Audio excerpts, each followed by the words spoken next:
धन्यवाद महोदय। प्रांत के सभी नागरिकों की ओर से माननीय मुख्यमंत्री महोदय परेड का निरीक्षण करेंगे। निरीक्षण वाहिनी तैयार। Commanding officer Lokesh Kumar IPS आगे बढ़कर महोदय को परेड निरीक्षण हेतु सादर आमंत्रित करते हुए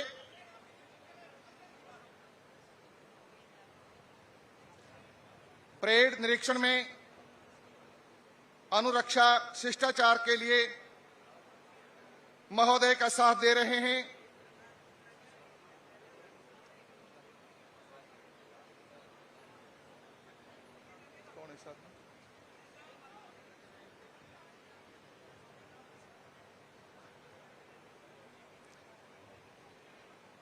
मुख्यमंत्री महोदय जिला फतेहाबाद के नागरिकों का एवं प्रांत के सभी निवासियों का अभिवादन स्वीकार करते हुए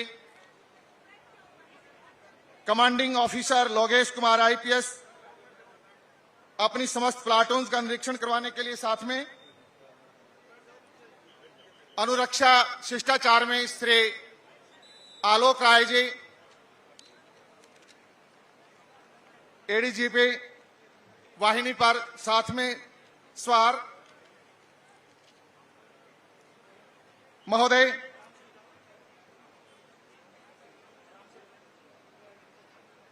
आप जिस परेड का निरीक्षण कर रहे हैं इस समग्र परेड की कमान संभाल रहे हैं commanding officer Lokesh Kumar IPS ASP Bhiwani. ये जो प्रथम स्थान पर प्लाटून है यह आर्म्ड पुलिस हरियाणा के जिसका नेतृत्व कर रहे हैं पीएसआई रवि कुमार और ये टुकड़ी है ये क्रमांक हरियाणा पुलिस बल पुरुष विंग जिला फतेहाबाद के जिसका नेतृत्व कर रहे हैं पीएसआई नरेश कुमार और ये टुकड़ी है महिला पुलिस बल दुर्गा शक्ति की कमान संभाल रही है पीएसआई नरेश कुमारी और ये जिला महिला पुलिस बल के टुकड़े का नेतृत्व कर रही है पीएसआई रेखा रानी। सैनिक स्कूल खाराखेड़ी की प्लाटून का नेतृत्व कर रहे हैं कैडेट ऋषिकेश राज। रॉयल इंटरनेशनल रेजिडेंशियल स्कूल के 3rd बटालियन एनसीसी हरियाणा के इस प्लाटून को कमान दे रहे हैं कुमार रोहित और ये प्लाटून है उत्तराखंड पुलिस बल के एसआई मोहन चंद के नेतृत्व में और ये प्लाटून है आर्म्ड पुलिस के जिसको कमान दे रहे हैं नरेश कुमार और ये है हरियाणा पुलिस कल का बैंड दल जिसका नेतृत्व उमेश सिंह कर रहे हैं। परेड निरीक्षण संपन्नता की ओर।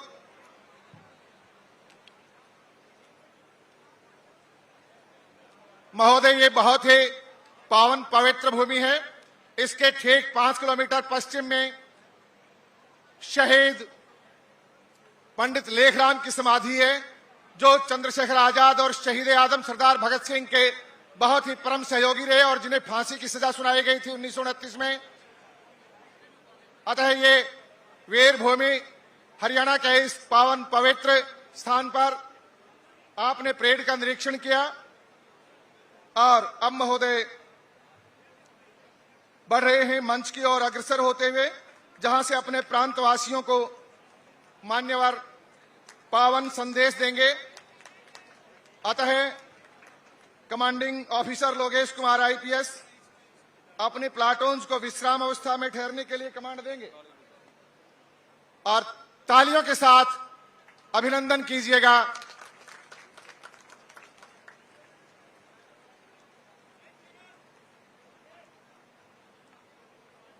Commanding officer Lokesh Kumar IPS अपने प्लाटून्स को विश्राम अवस्था में ठहरने के लिए कमांड देने के लिए आगे बढ़े और जो है विश्राम अवस्था में कमांड दी जाएगी माननीय मुख्यमंत्री महोदय से हम नागरिकों की अपील कि वे अपना पावन संदेश दें। माननीय मुख्यमंत्री महोदय।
शुभकामना देता हूं।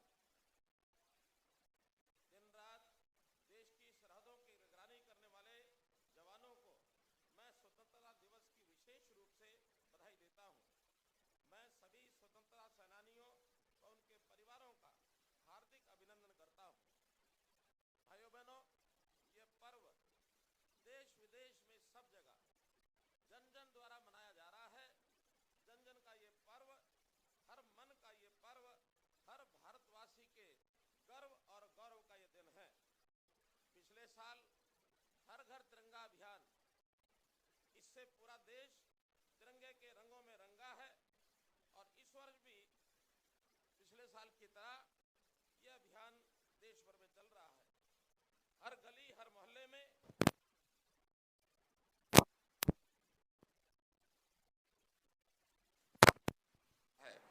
इस शुभ दिन के लिए मैं अपने महान स्वतंत्रता सेनानियों के प्रति कृतज्ञता व्यक्त करता हूं। मैं आजादी के लिए मर मिटने वाले ज्ञात अज्ञात शहीदों के प्रति भावभीनी श्रद्धांजलि अर्पित करता हूं।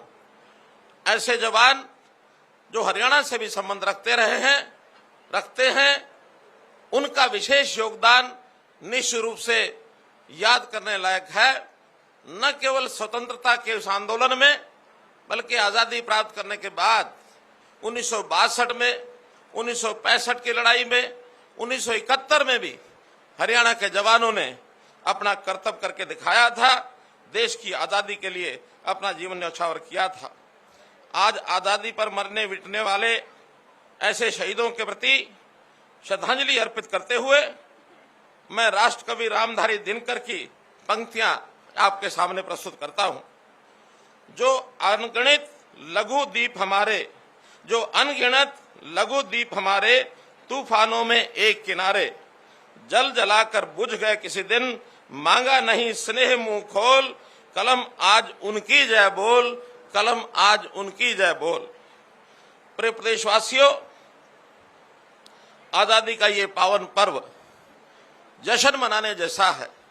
निश्चित रूप से हम वर्षों से जश्न मना रहे हैं, लेकिन इसके साथ एक बात भी हमको ध्यान रखनी चाहिए कि आजादी के पूर्व देश का विभाजन हुआ। उस दिन को याद करने का पहले किसी भी सरकार ने ऐसा सोचा नहीं।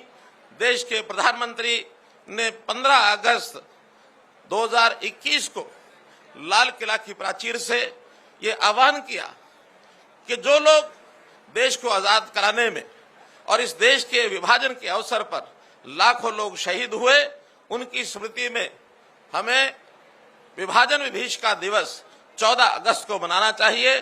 कल देश भर में इनको भी उस नाते से याद किया गया। भाइयों बहनों, अपने देश के प्रति लगाव, देशभक्ति की भावना, इस नाते से अनेक कार्यक्रम देश में किए जा रहे हैं। मेरी माटी मेरा देश, इस प्रकार के कार्यक्रम के माध्यम से गांव-गांव में उन वीर जवानों को जिन्होंने शहादत दी, गौरव पट पर शिलालेख उनके नाम ये लिखे जा रहे हैं। देश की आजादी के बाद इस देश में बहुत से बदलाव आए हैं। प्रधानमंत्री जी ने ऐसे कठिन कार्य जो करने बड़े चुनौतीपूर्ण थे, उनको एक चुटकी में करके दिखाया है। चाहे कश्मीर में धारा 370 को हटाना हो, 35A को हटाना हो, अथवा भगवान श्री रामचंद्र जी का मंदिर अयोध्या में बनाना हो, ऐसे बहुत से काम प्रधानमंत्री जी ने किए हैं। सैनिकों के हित में वन रैंक वन पेंशन, इसकी घोषणा की गई, जिससे सैनिकों का एक प्रकार से सम्मान और अधिक बढ़ा है।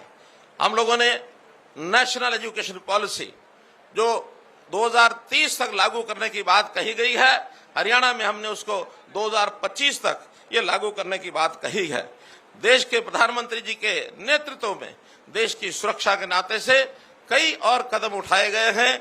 चाहे उसमें सर्जिकल स्ट्राइक की बात करें, और चाहे उसमें हमारे गांव की सुरक्षा की बात करें, चाहे समाज जीवन को स्वच्छ करने के नाते से नशा विरोधी इस प्रकार की मुहिम चलाने की बात की गई, और समाज में लिंग संतुलन के नाते से बेटी बचाओ बेटी पढ़ाओ का अभियान लागू किया गया।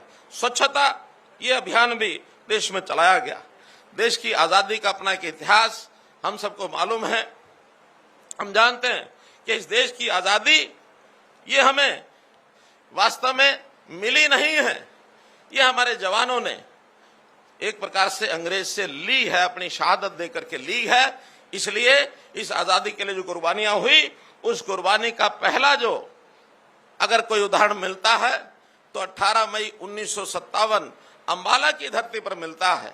तो इसलिए हरियाणा का अपना एक योगदान, महत्वपूर्ण योगदान है। ऐसे शहीदों की याद में शहीदी स्मारक, एक बहुत बड़ा स्मृति स्मारक लगभग 25 एकड़ पर अंबाला छावनी में ये बनाया जा रहा है। भाइयों बहनों, हमने हरियाणा में सैनिक अर्धसैनिक बलों का एक विभाग ये अलग से बनाया है, ताकि सैनिकों के जो परिवार हैं अथवा जो सेवानिवृत्त सैनिक हैं, उन सब की देखभाल की जा सके। उनके लिए भी बहुत सी ऐसी सुविधाएं ये हमने उसमें लागू की हैं। भाइयों बहनों, आज ये 77वां स्वतंत्रता दिवस है। मुझे एक प्रसन्नता इस बात की आपको बताते हुए कि मैंने भी आज ये 9वीं बार और ये स्वतंत्रता दिवस का ध्वजारोहण हरियाणा की धरती पर किया है। मैं इस अवसर पर विशेष आनंदित महसूस कर रहा हूं। भाइयों बहनों, हरियाणा के इस फतेहाबाद जिले के भी आसपास के लोगों का बहुत बड़ा योगदान रहा है। हमको मालूम है धांगड़ गांव के 14 ऐसे जवान इस स्वतंत्रता आंदोलन में अपने जीवन की उन्होंने आहुति दी है, तो उनको भी मैं विशेष तौर पर श्रद्धांजलि अर्पित करता हूं। आजादी के बाद भी हरियाणा का योगदान इस देश के विकास में अत्यधिक रहा है। चाहे यहाँ का किसान हो, चाहे यहाँ का जवान हो, हरियाणा की अपनी महती भूमिका रही है। देश की मात्र 2% आबादी हरियाणा की, 1.3% हमारा क्षेत्रफल, लेकिन जहां तक सेवा में सेना का प्रश्न है, इसमें हमारी 10% का योगदान ये हरियाणा ने दिया हुआ है। इसलिए मैं अपनी इस भूमि पर, हरियाणा की भूमि पर गर्व करता हूं। हमारी हरियाणा की भूमि एक गीता की भूमि है। कुरुक्षेत्र में महाभारत के समय भगवान कृष्ण ने जीवन जीने का सार इस प्रकार का गीता का संदेश दिया, और उसी के कारण से हरियाणा आज भी अपने सद्भाव, भाईचारा, शांति, प्रेम, प्यार, इसके लिए जाना जाता है। पिछले 9 वर्षों के कार्यकाल का मैं कहूं तो समाज एक स्वार्थपूर्ण वातावरण में यहाँ रह रहा है। हमने हरियाणवी एक ये नारा सन 2000 में दिया था कि हरियाणा के सब लोग भाईचारे से एक साथ मिलकर के रहेंगे। इसी प्रकार से हरियाणा के समाज के लोगों की सेवा करना ये मेरा धर्म है, और इस धर्म के नाते से बहुत से हमने काम ऐसे किए हैं जिन कामों को लेकर के आज इस समय पर आपको याद कराना आवश्यक है। बहुत से सिस्टमेटिक चेंजेस, व्यवस्था में बदलाव ये हमने किए हैं। व्यवस्था बदलाव को स्वीकार करना थोड़ा कठिन कार्य होता है, लेकिन फिर भी हरियाणा की जनता ने उसको स्वीकार किया है। और आज इस समय मैं दावा करता हूं कि हरियाणा की जनता को जो व्यवस्था में हमने बदलाव किए हैं, उसका लाभ निरंतर वो आज प्राप्त कर रहे हैं। आज हमने पंडित दीनदयाल जी उपाध्याय के बताए रास्ते, अंत्योदय के भाव से हमने काम करना शुरू किया है। ये अंत्योदय के नाते से हम हर व्यक्ति को लाभ पहुंचाने का, खास करके गरीब आदमी को लाभ पहुंचाने का जो बीड़ा उठाया है, इसको पूरा कर रहे हैं।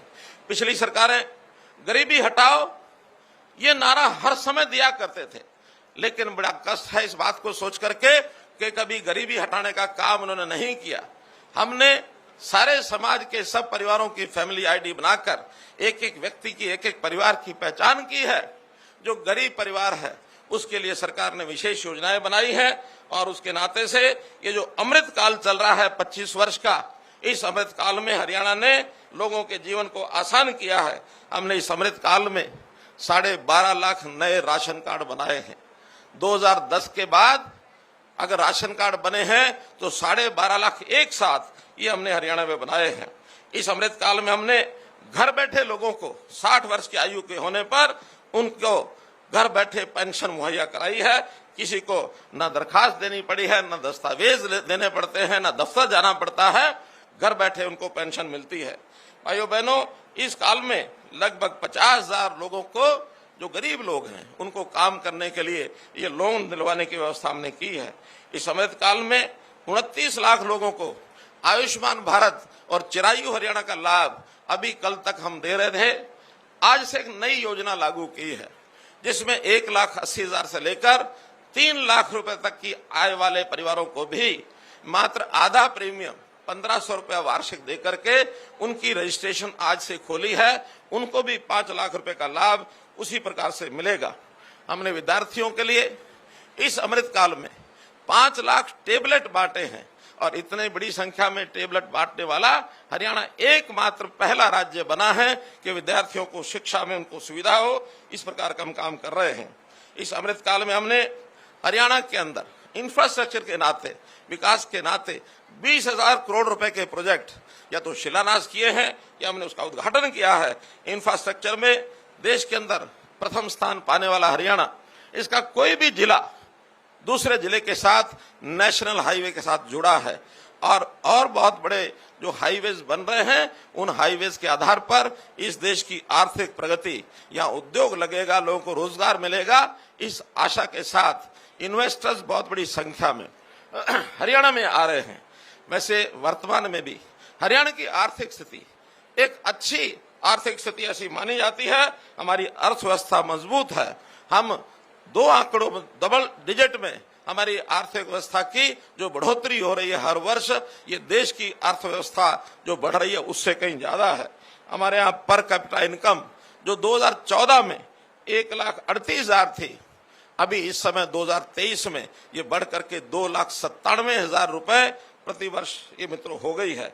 हमने इसी प्रकार से जो जनता के साथ बदलाव करने के लिए और जनता के साथ सीधा संपर्क लाने के लिए जितने पोर्टल बनाए हैं, उन पोर्टल की आलोचना बहुत हो रही है, लेकिन भाइयों बहनों, ये पोर्टल ही हैं जिसके माध्यम से किसान फसल बेचने के बाद पैसा सीधा उसके अकाउंट में जाता है, 50,000 करोड़ रुपया, और हमने उनके अकाउंट में भेजा है। बुढ़ापा पेंशन, ये इसी प्रकार का ये जो पोर्टल का ही कमाल है कि उसके खाते में सीधा 2750 रुपया और बैंक में जाता है। अन्यथा उस पैसे में चोरी करने वाले लोग या जो लोग मृत्यु हो गई जिनकी, उनका पैसा खाने वाले एजेंट ये भी मिलते थे। अब वो सब चीजें बंद हो गई हैं। बिचौलिया व्यवस्था को हमने खत्म कर दी है। चाहे ऑनलाइन ट्रांसफर हो, चाहे हमारी भर्ती का विषय हो, सभी चीजें हमने ऑनलाइन सिस्टम से मेरिट के आधार पर की है। पिछले 8 वर्षों में हमने ऐसे 1,10,000 युवकों को और नौकरी दी है, बिना खर्ची, बिना पर्ची के। इस युग को एक परिवर्तन का युग ऐसा हरियाणा के लोग और ये जानते हैं। व्यवस्थाएं घर तक पहुंचती हैं, जीवन उनका सुखी होता है। एक गरीब आदमी, इसकी बहुत बड़ी चाहत होती है उसकी सारी तकलीफें जो हैं उसको समाप्त किया जाए। ई गवर्नेंस के माध्यम से, सीएम विंडो के माध्यम से, जहां लोगों का जीवन आसान हुआ है, वहां भ्रष्टाचार के ऊपर भी लगाम हमने लगाई है। आज जो भ्रष्टाचारी लोग बहुत तरह के सिस्टम खोजे हुए थे, अब वो सब परेशान हो गए हैं, सब बेरोजगार हो गए हैं, और इसी के कारण से उनके आका इस बेरोजगारी का जो आंकड़ा है वो निरंतर बढ़ा बढ़ा के बताते हैं, क्योंकि उनके सब चहेते, उनके निकट रहने वाले लोग वो उनके कान भरते हैं, बेरोजगारी बहुत हो गई है।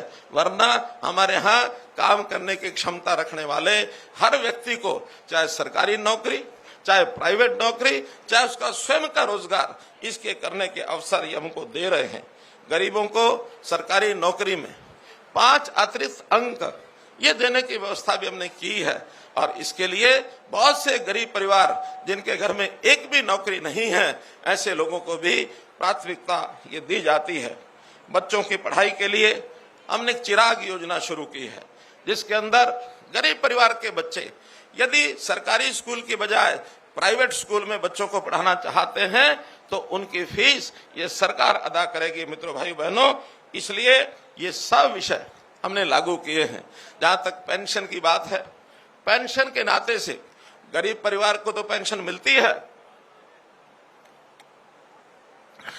हमारी बहनें जो विधवा हो गई उनको पेंशन मिलती है, लेकिन एक मांग बहुत दिनों से उठ रही थी कि ऐसे पुरुष जिनकी पत्नी का देहांत हो गया, उनकी भी कुछ मदद करनी चाहिए। हमने सोच विचार करके ऐसे जो हमारे विडोवर हैं, जिनको विधुर कहते हैं, ऐसे 40 साल से ऊपर के सब विधुर, इनके लिए भी पेंशन देनी शुरू की है।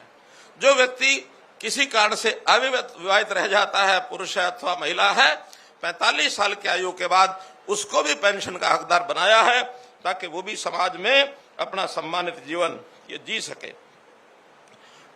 हमने किसानों के सिस्टम को ठीक करने के लिए मेरी फसल मेरा ब्यौरा, ये एक पोर्टल बनाया है जिसमें से हर किसान बता देता है कि मैंने कितनी जमीन पर कौन सी फसल बुआई की है, ताकि उस फसल की खरीद के समय किसी प्रकार की कठिनाई उनको ना आए।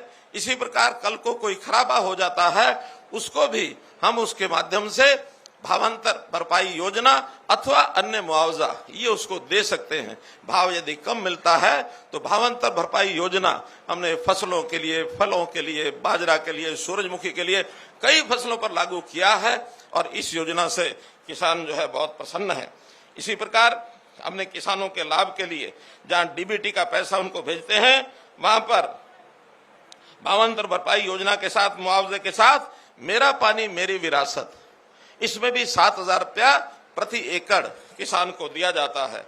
डायरेक्ट सीडिंग ऑफ राइस, इसमें भी 4,000 रुपया प्रति एकड़ किसान को ये दिया जाता है। किसान यदि फर्द मांग की इच्छा करता है, उसकी फर्द की आवश्यकता होती है, एक क्लिक में सीएससी पर जाकर और अपनी उस फर्ज जो है वो ले सकता है, जिसको लेने के लिए उसको महीने ये लगते थे। जैविक खेती को बढ़ावा देने के लिए हमने इसमें भी बहुत सी योजनाएं बनाई हैं, खास करके जो हमारा जो नैनो छिड़काव, ड्रोन का सर्वे, सॉइल हेल्थ कार्ड और इस प्रकार का जो हमारा केमिकल खादों से दूर रह करके अगर वो जैविक खेती पर आता है तो गाय पालदान, ये सब चीजें उनके लिए हमने की हैं। जहां तक उद्योग का विषय है, मित्रों, उद्योग के नाते भी हमारे यहाँ उद्योग के लिए एक जो कार्यक्रम चला हमारा, जो हमारा ease of doing business, ease of doing business में भी हरियाणा जो है वो तीसरे रैंक पर आ गया देश में। इसलिए इन्वेस्टर्स, जो निवेशक हैं, उद्योगपति हैं, उनका उद्योग करने का मन हरियाणा में बाकी प्रदेशों की तुलना में हरियाणा उसको प्रथम पहल, प्रथम चॉइस ये उसकी बन गई है, जिसके कारण से पिछले इस कार्यकाल में 50,000 से ज्यादा लघु उद्योग वो हरियाणा में लगे हैं। बड़े उद्योग, मारुति जैसे उद्योग भी, जिनकी चर्चा हमेशा रहती है कि हरियाणा को छोड़कर कहीं जा सकते हैं, उनको भी अभी उन्होंने हमारा 1,000 एकड़ जमीन के ऊपर लगभग 20,000 करोड़ रुपए की लागत से नया प्लांट वो लगाने जा रहे हैं। तो मित्रों, ये सब बातें मैं इसलिए आपको बता रहा हूं कि हरियाणा की प्रगति पिछले 8 साल में जितनी हुई है, 9 साल में जितनी हुई है, ये पहले कभी नहीं हुई। हमने इन 9 सालों में हरियाणा के कांग्रेस के 10 साल के कार्यकाल की तुलना में विकास के काम डबल किए हैं और खर्चा उससे आधा किया है। करप्शन को दूर करते हुए इस आधे खर्चे में डबल काम करने का हमारा जो विषय है वो मैं आपके सामने रख रहा हूं। भाइयों बहनों, एक नई योजना हमने बनाई। गरीब के परिवार में यदि किसी की मृत्यु हो जाती है और खास करके अगर कमाने वाला कोई व्यक्ति 25 साल से 45 साल के बीच का आयु का व्यक्ति कोई चला जाता है, कारण कुछ भी हो, उस गरीब परिवार को हमने 5 लाख रुपया नगद उसको अनुदान एक प्रकार से देने की बात की है, ताकि उसके परिवार का गुजारा वो ठीक से हो सके। ऐसा भी हमने किया है। जहां तक शहरी और नगरीय क्षेत्र में स्वामित्व की बात है, ये स्वामित्व का विषय भी जिन लोगों के पास 50 साल से 60 साल से इससे भी ऊपर लोगों के पास नगर पालिका की दुकानें थी अथवा कोई ऐसी जमीनें थी जिसका उनके पास एक किराएनामे का या कोई भी सबूत उनके पास कब्जे का था, उनको कुछ राशि लेकर के स्वामित्व का अधिकार उनको दिया है। ऐसे ही गांव में लालडोरा, इस लालडोरा में उनके पास स्वामित्व का अधिकार नहीं था, हमने उसको खत्म करके और लाखों लोग परिवारों को उनकी प्रॉपर्टी, उनका घर मकान, उसका मालिकाना हक ये हमने दिया है और इससे भी हमारे लोग बहुत प्रसन्न हैं। जहां तक गांव के विकास की बात है, हमने 5700 गांव में फ्री बिजली नहीं कह सकता मैं, 5700 गांव में 24 घंटे बिजली ये हमने दी है। कभी किसी सरकार ने 24 घंटे बिजली का जो दावा कभी किया भी नहीं, और किया तो ज्यादा एक बार 125 गांव वो 24 घंटे बिजली पर आए थे। आज हमारे 80% से ऊपर गांव ये 24 घंटे बिजली पर आ गए हैं। 6000 गांव में हमने इंटरनेट व्यवस्था ये उपलब्ध कराई है। आज आईटी के जमाने में गांव के हर युवक को, हर नागरिक को इंटरनेट की आवश्यकता होती है, तो 6000 गांव में हमने ये भी उपलब्ध कराया है। गांव का कोई भी व्यक्ति अपनी मांग को ग्राम दर्शन के माध्यम से हमारे पास भेज सकता है, उसके विकास की कोई की हुई मांग इसको हम पूरा करते हैं। इसी प्रकार नगरों में भी प्रॉपर्टीज के झगड़े समाप्त करने के लिए हमने प्रॉपर्टी आईडी ये बनाने का जो काम किया है, इसमें थोड़ी पेचीदगियां आई हैं हमको, लेकिन उनको सबको दूर करने का हमारा संकल्प है। आने वाले कुछ समय में ये सारे जो प्रॉपर्टी आईडी के विवाद हैं, इनको हम समाप्त करके हर किसी को उसकी प्रॉपर्टी का सही, या तो मालिक है अथवा किराएदार है, उसका जो सही लेखा जोखा उसको मिल जाएगा। नगरों के चुनाव में एक बहुत बड़ा परिवर्तन हमने किया। जो हमारे मेयर चेयरमैन हैं, उनका सबका चुनाव पहले पार्षदों के द्वारा होता था, अब हमने उसको डायरेक्ट चुनाव किया है। इसके कारण से भ्रष्टाचार की बहुत बड़े एक सिस्टम पर ब्रेक लगी है। शहरों में भी नगर दर्शन ये हमने शुरू किया है। स्मार्ट सिटीज, कई स्मार्ट सिटीज में विशेष ध्यान देकर के उनका जो हमने विकास किया है, चाहे वो गुरुग्राम है, फरीदाबाद है, करनाल है, पंचकुला है, ऐसे शहरों पर विशेष ध्यान दिया गया है। आने वाले समय में और भी शहरों को उसी तर्ज पर एक विकसित करने के नाते से योजना बनाई जाएगी। स्पेशल डेवलपमेंट अथॉरिटीज, चाहे गुड़गांव में जीएमडीए हो, फरीदाबाद में एफएमडीए हो, पंचकुला में पीएमडीए हो, और इसी तर्ज पर आगे हम हिसार में भी हिसार म्यूनिसिपैलिटी डेवलपमेंट अथॉरिटी ये भी बनाएंगे। तो इस नाते से उनको काम करने का एक स्वतंत्र अवसर मिलेगा। जहां तक सुरक्षा का विषय है, हमारी पुलिस ऐसी है कि जो बहुत बदस्तूर लोगों की सुरक्षा करने में सक्षम है। और इसमें हमने विशेष प्रावधान, जैसे 112 की व्यवस्था की है। उसमें हमारी जो गाड़ियां किसी को संकट पड़ने पर अगर उसको एक पैनिक बटन दबा देता है, तो एवरेज 10 मिनट के अंदर कोई भी पुलिस की गाड़ी उस टुकड़ी के साथ वहां पहुंच जाती है, उसकी सुरक्षा करती है। महिलाओं की सुरक्षा के लिए महिला थाना, और ऐसे ही साइबर क्राइम जो बढ़ गया है, हर थाने में हमने और साइबर डेस्क ये बना दिए हैं। कुछ जिलों में साइबर थाने ये भी बनाए गए हैं। पिछले दिनों में हरियाणा के एक क्षेत्र के अंदर साइबर क्राइम का बहुत बड़ा एक नेटवर्क जो बना हुआ था, उसको हमने तोड़ा है। हम कोई भी इस प्रकार का अपराधी होता है, चाहे वो नशे में लिप्त है अथवा साइबर क्राइम है अथवा अन्य प्रकार का क्राइम करता है, उनकी प्रॉपर्टीज को कुरक करते हैं, और उनको कुरक करने के बाद उनको सबक सिखाया जाता है, उनको जेल के अंदर डाला जाता है, ताकि किसी भी क्राइम के ऊपर उनको जो है आगे बढ़ने का मौका न मिले। जो संगठित अपराध होते हैं, उनके लिए भी हमने कानून बनाया है। हरकोका के माध्यम से जो संगठित अपराध के ऊपर ये नकेल कसी जाएगी, इसको हमने पास किया है।